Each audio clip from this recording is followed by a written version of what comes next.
Well, good afternoon and welcome to the show. My name is John F. Gately. You can call me Jack, and I'm broadcasting to you from beautiful Plymouth, high above Town Square in America's hometown in Massachusetts. Thank you so much for joining us today. Great to have you. We have some breaking news, breaking news relative to Rachael Rollins, the soon-to-be former U.S. attorney for Boston. She's resigning at the end of the week, if maybe now even sooner, after a Department of Justice Inspector General report came out today, which is absolutely positively devastating. Let me just kind of go over some of these charges here. She manipulated basically it's election interference. I think that's the best way to call it. She's a one-woman Russian bot army interfering in the Suffolk County District Attorney's race of last year. You might remember, of course, she previously served as district attorney in Suffolk County. She ignored numerous orders from the Department of Justice, Washington, D.C. office to recuse herself. She ignored those orders. She, quote, lacked candor in interviews with the Department of Justice Inspector General's office. She knowingly and willingly gave false statements to the Department of Justice. And she also allegedly, of course, all of this is alleged. It's not actually a fine. Well, some of it's a finding of fact. Accepted trips to California and New York, plus also accepted free tickets to the Boston Celtics. So if you are not up to date on this, we can go to CBS News. Rachael Rollins tried to influence DA election, leaked information, lied under oath, Inspector General says. Rachael Rollins, the top federal prosecutor in Massachusetts, tried to influence the outcome of the race for Boston's district attorney. An internal watchdog report said today. It's a 161-page report. This is not a something written on a cocktail napkin. This is written by a bunch of lawyers at the IG's office at the Department of Justice, and they have done their homework. There's footnotes. This is incredibly well-detailed report. She announced her resignation Tuesday. Now, she did that to try to get out in front of the news. Thank you, by the way, you viewers who joined us. That's great. To kind of get out in front of the news, because the speculation up to now has been that it's been just basic. Up until this morning, the speculation had been because she attended a fundraiser in, what was that, Andover with Jill Biden, and that would have been a Hatch Act violation. And even this morning on Twitter, there was a professor, I think, from Vermont who speculated, why is she getting basically two in the hat here for attending a fundraiser? That should be probably just a slap in the wrist. And I agree, that probably should be just a slap in the wrist if it's a one-off, one-time violation. And I tweeted, there must be more to the story than that. And there was more to the story. It came out just like 45 minutes, an hour later. This is an absolutely devastating report. This is one of the most devastating reports about a U.S. attorney in recent memory, if ever. I mean, it's absolutely horrific. And the fact that she covered up, she lied to the Department of Justice, might possibly lead to actual criminal charges against Rachael Rollins. Don't want to get too far ahead of on that, but it's most distinctly a possibility. Let's remember, of course, that there were a number of warning signs, both policy-wise and personality-wise, relative to Rachael Rollins. First, there was, and I don't know what order these came, but the number of personality issues were, remember the road rage incident over at South Bay, right? There was that incident. Then there was the incident where, and this should have told us something, she was heckled at a press conference about a shooting that involved Boston police officers, which should be a sensitive thing. And it's probably not the right time to heckle the law enforcement when they're responding to a press conference about a shooting of law enforcement. And so it was a bad timing to heckle, but she actually threatened to use the power of her office to prosecute the heckler, way over the line.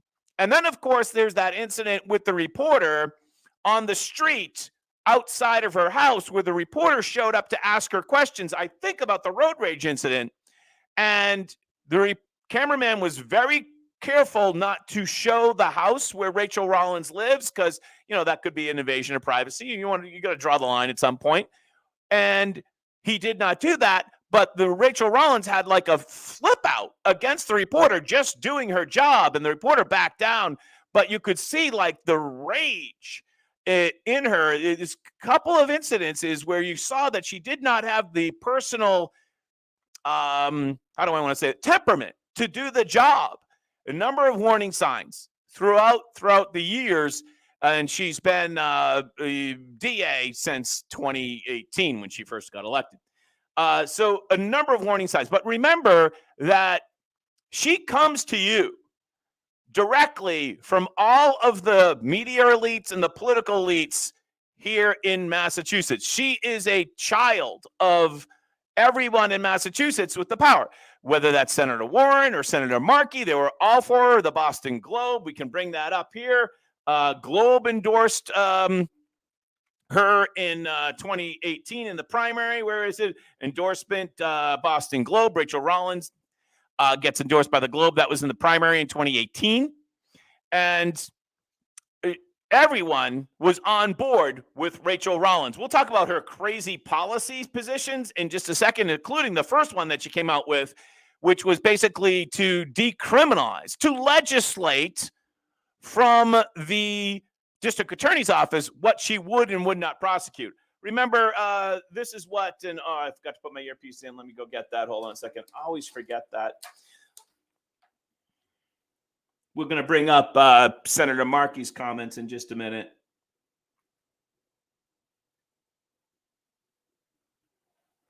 There we go. So eager to get on the show today. I forgot my headphone. There we go. Senator Markey.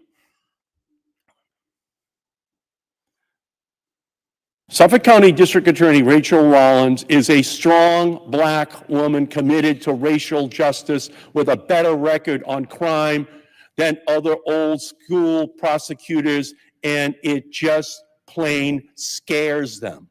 Well, she probably should scare you because she's corrupt.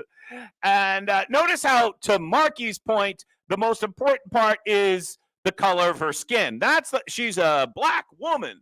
And, of course, that's the base of the Democratic Party. And everything about supporting Rollins was not about her qualifications or her temperament for the job. It was about the color of her skin and that she was a woman. Not that Democrats can actually define what a woman is today, but you get my point. They can define it when it benefits them, but otherwise they don't want to do that. Not even their Supreme Judicial Court nominee can define what Supreme Court Justice Kenji Jackson can say what a woman is. In support of Rachael Rollins, the U.S. Attorney nominee for the District of Massachusetts. Rachael grew up in Massachusetts. Her dad fought in Vietnam and then returned to Massachusetts to become a corrections officer. Oh, God, we're not going to listen to this, obviously. But Rachael Rollins is brought to you by Ed Markey, the Boston Globe, Elizabeth Warren, and all of them. She is their person. She's their candidate.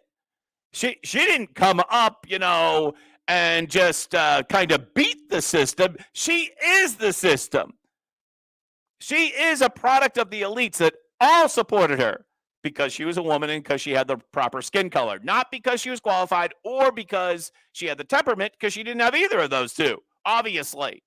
She wasn't vetted like you would vet somebody because that didn't matter to the Democrats, because that's not what they're about. It all started originally with Rachael Rollins coming up with the 15 things that she would not prosecute. 15 things that she would not prosecute. And let's see if we have that. I'm pretty sure we have that. The famous policy memo, which came into effect immediately in her first couple of months of office. So let's see if we can get this a load. This policy memo basically decriminalized a wide range of offenses 15 to be precise, here in Suffolk County. Let's see. We got to go all the way to the bottom of this report to find this, because they really don't want. I remember reading this when it originally came out and how detailed this report was, but also how they buried the list. They didn't really want you to see the list, but it's in here if you scroll far enough down. And let's see. Yeah, you got to keep scrolling. It's amazing how far this thing is down. It's here we go. Here's the list. It starts right here on page C3. You've got to go to like the amendments here. All right. Things that she stopped prosecuting: trespass, shoplifting, larceny, disorderly conduct and disturbing the peace, receiving stolen property, driving with a suspended license, breaking and entering into a vacant property to sleep or escape the cold with no property damage, breaking and entering into a vacant property to sleep or cold with property damage, wanton and malicious destruction of property, threats, minor possession of alcohol, marijuana possession, and paraphernalia, possession with intent to distribute, which absolutely should be prosecuted, non-marijuana drug possession, so I guess if you have like heroin or whatever, I don't know what that applies, and resisting arrest. What does it say to the cops when basically as a DA you're going to say, you know what, if the criminal or assailant or alleged the subject is going to resist arrest, we're not going to what does it say to the cops?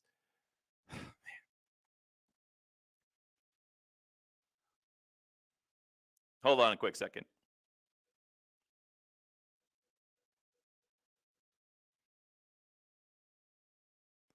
There we go. All right. So what does it say to the cops when running a business here? It's kind of difficult to do the live stream when you're running a business, but sometimes you just got to do. What does it say to the cops when you're not willing to back them up? Because the whole point of Rachael Rollins is that the cops are evil, they're the oppressors, and the people of Suffolk County are the oppressed. Rather than maybe we need to build partnerships with everybody so that we can work to actually root out the crime and root out the people who are doing bad things. See, Rachael Rollins' approach is the complete opposite of the Bill Bratton approach, which is, Rudy Giuliani approach, which is the broken window theory, right? She doesn't want to, if people are jumping the fares at the MBTA, for instance, let's just do that, because that's not going to, if we prosecute those people, nothing's good's going to come from that. We'll just let that happen.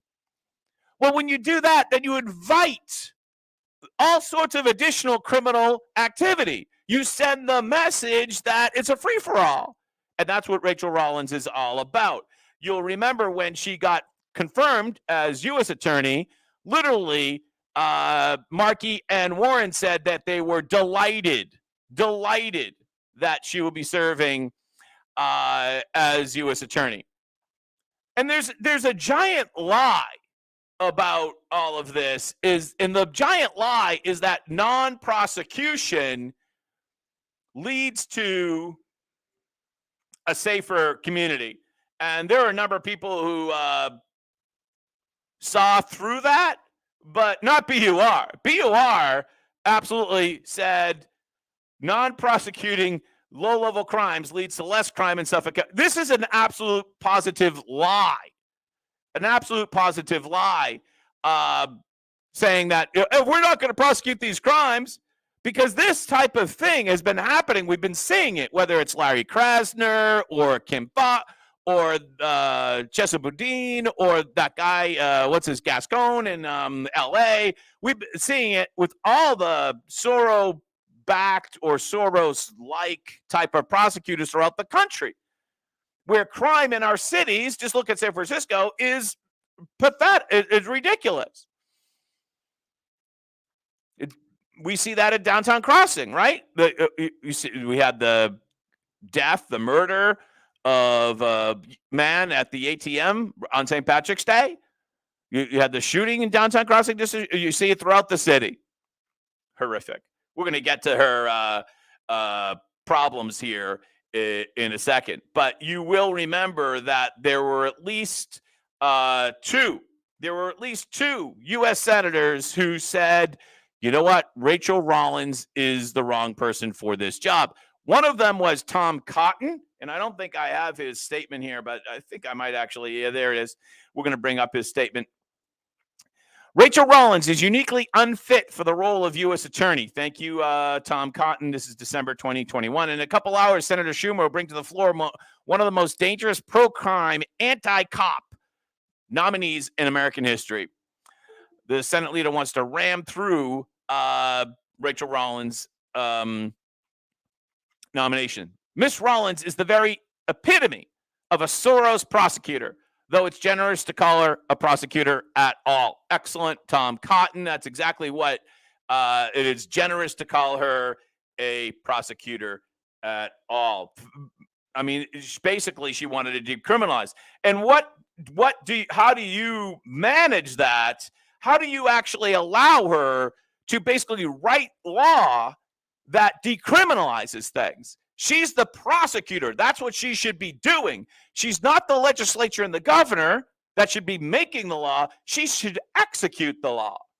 And Senate Democrats are working to change that by elevating one of these radical leftist soft-on-crime district attorneys, Rachael Rollins, to be the U.S. attorney in Massachusetts, the chief federal prosecutor in the entire state of Massachusetts.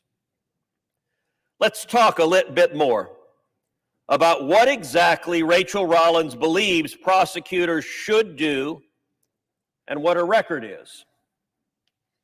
Rachael Rollins has been vocal and aggressive against prosecuting crime.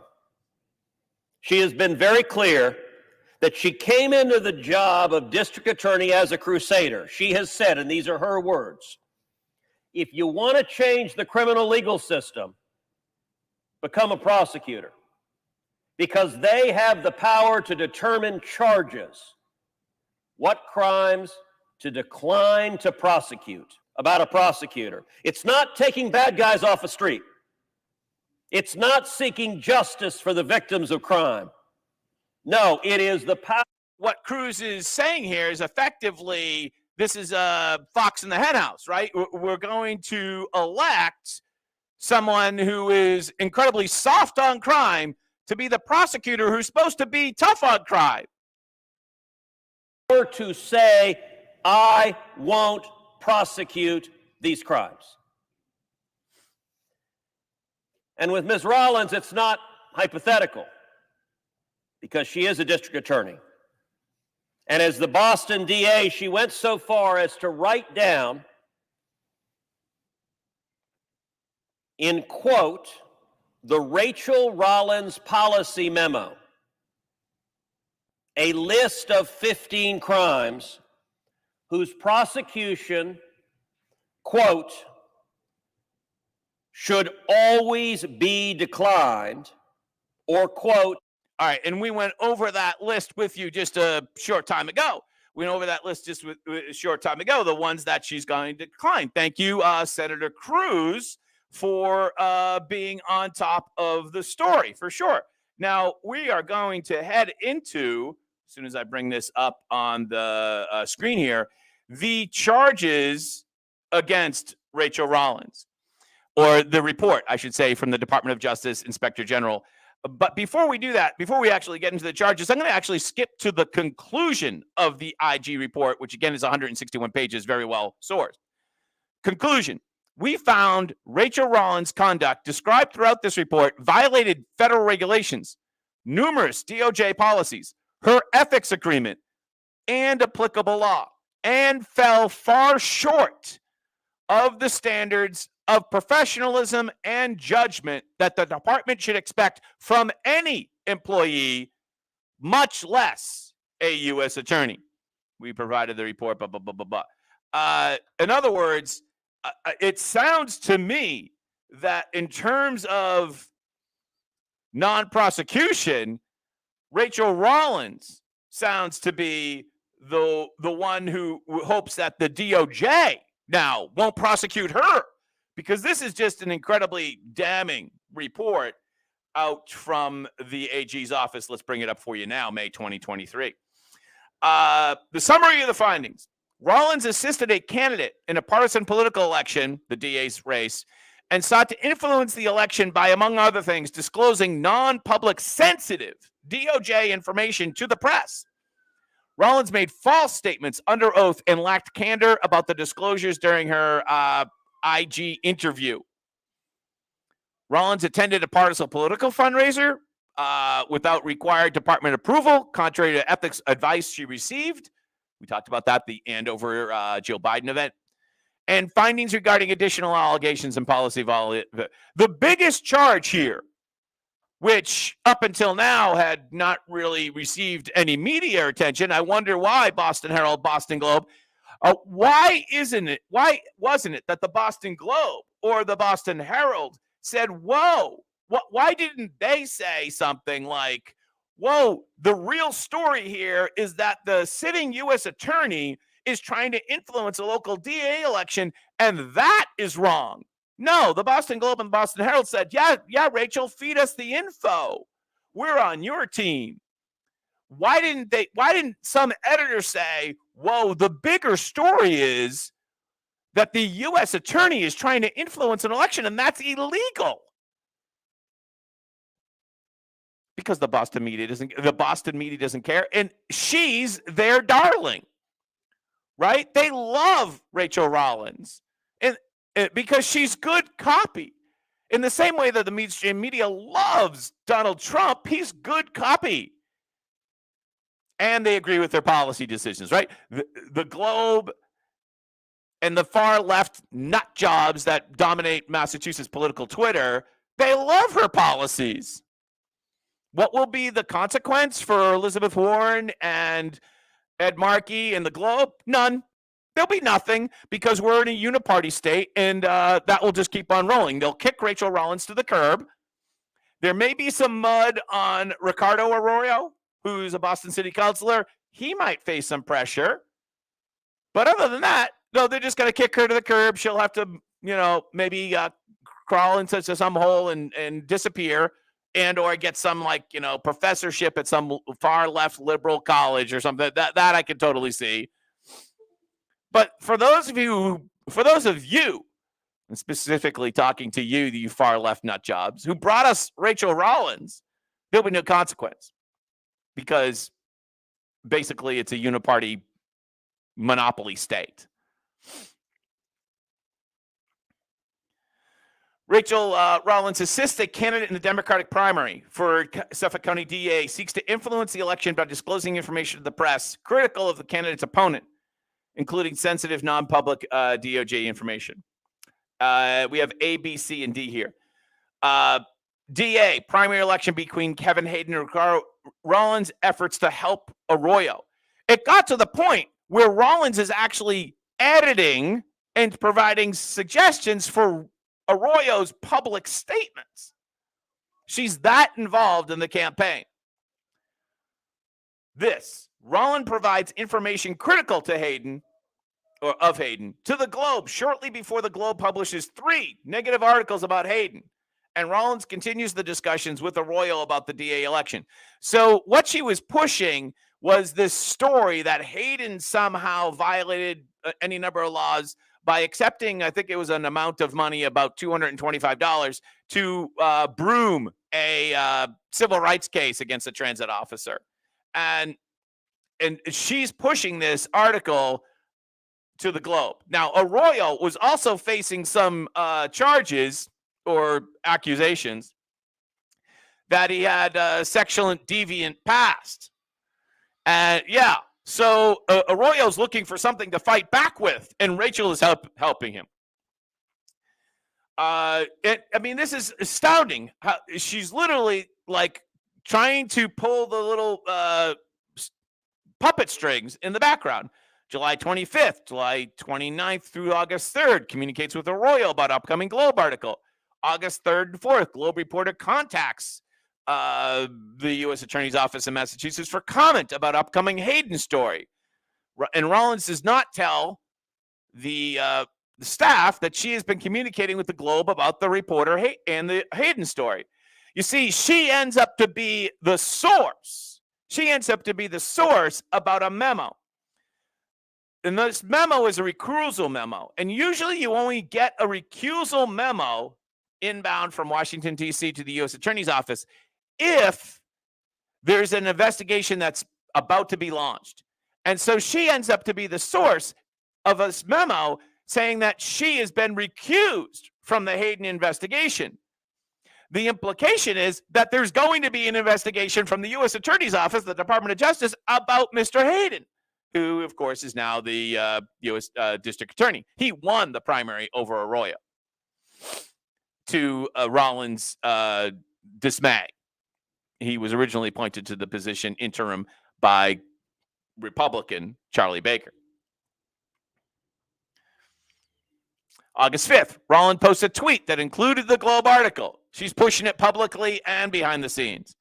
6 through 8, Boston Globe publishes the Hayden story, and Rollins advises Arroyo to send it to every single one of his endorsers. August 8th, Rollins praises the August story to a Globe reporter, and the Globe publishes a follow-up story. Boston Globe publishes a third story August 10th about Hayden and sends Rollins Globe reporter text messages where to find more information about Hayden articles. She's like leading the Globe reporter. You know, it's no wonder that the Globe didn't ask the bigger question. It was like, well, why is she doing this? Like, why is she? Isn't the bigger story that she's being overtly political in a position what is supposed to be non-overtly political? Where is the Boston Globe or the Boston Herald to say, whoa, why are you even contacting me about this? This is a clear violation of your office. But the Globe or the Herald don't ask that question. They don't write that story. They don't. In August of 2022, they never write a story that says that Rachael Rollins has contacted us to influence this election. That's the story they should have wrote. Rollins cites Globe articles and internal discussions about opening a possible Hayden investigation and raises recusal issue. Arroyo and Rollins discuss impending negative story about Arroyo. Rollins tells Arroyo she is working on something. Arroyo basically asks Rollins to use her office to launch an investigation against Hayden. This is probably the most damning charge against Arroyo. He's asking Rollins to do something overtly political with her office. This is an incredibly damning charge against Arroyo. And we're not even going to go through. I mean, it just continues on here over and over. Days before the primary, United Executive Office of the USA Attorney General provides recusal memo, which is ostensibly requested by Rachael Rollins. And that memo is proof that they're launching a Hayden investigation. See how that works? Even though there is no Hayden investigation. Arroyo loses primary, and Rollins tells Arroyo that Hayden will regret the day you did this to you. Watch. Hayden will regret the day he did this to you. Watch. Oh, bully. Days after the primary, Rollins discloses the DOJ recusal memo. So even after the primary, Rollins is still going after Hayden. It's just unbelievable. Again, there had to be something more to the story, and this report really shows you that. I mean, it was way more than attending some fundraiser for Joe Biden, which would have been a slap on the wrist, in my opinion. But this is corruption. If you want to talk about election interference, this is positively election interference. She attended a Democratic Party fundraiser without required approval. We know about that. Additional allegations. She discloses non-public DOJ letters about potential civil rights matters to the media. Rollins solicits and accepts 30 free Boston Celtics tickets to give to youth basketball teams in connection with the Mass Project Safe Neighborhoods, but also gets 2 additional tickets for herself and a guest to promote herself that she gave the tickets. So she gets these free 30 tickets for the kids, but also gets 2 free tickets for herself so that she can promote herself and how generous she is. But it's not her money. She didn't buy the tickets. The Celtics gave the tickets. Total face value of $2,485. Celtics offer, and Rollins accepts 2 free tickets to the game. Rollins goes to the game with a friend using the tickets to take a photograph with the youth basketball group. Rollins posts the photograph on Twitter. Rollins accepts non-federal payment for travel expenses to 2 separate occasions. When there's an investigation, it's interesting what else comes up, right? Rollins calls into a local radio show to discuss the case for which he has been recused. Rollins participates with elected officials from one political party in a press conference regarding the Dobbs case. So she's commenting. She's at a press conference about the Dobbs. Why? Because she's an innately political animal that's supported by the Democratic Party here in Massachusetts. She uses her personal cell phone to conduct DOJ-related business. And she accepts contributions to her district attorney campaign after being sworn in as U.S. attorney. So that last one actually sounds really serious, but I'm going to say it actually probably isn't serious. It was only like $600, and they were automated payments. She should have shut down her campaign website the second she got approved, but she kept it up. She kept it up, and it's not that they were checks and someone actually physically had to handle the check and cash it. They were almost all automatic. So I'm actually going to give her a pass on that one. She should have closed down the website so she wouldn't have gotten these automatic pay. But on that one, I'm going to give her a pass. It's absolutely positively devastating report brought to you by the Democratic Party establishment because they didn't care about her qualifications. They didn't care about her integrity. They didn't care about the warning signs. All they cared was that she was the right skin color and the right gender, of which there are only 2, as you know. That's all they cared about. Now, what will happen? Maybe Arroyo might get a little mud on himself. It's possible that Rollins herself might be prosecuted. And everybody else, the machine goes rolling on. She'll be kicked to the curb, and the machine goes rolling on. Warren, no consequence. Markey, no consequence. Globe, no consequence. They brought her, as well as Monica Cannon Grant and Congresswoman Presley. They brought all of these people to us. Remember, at one point, Monica Cannon Grant, didn't she get an award as like one of the most influential politicians in Boston?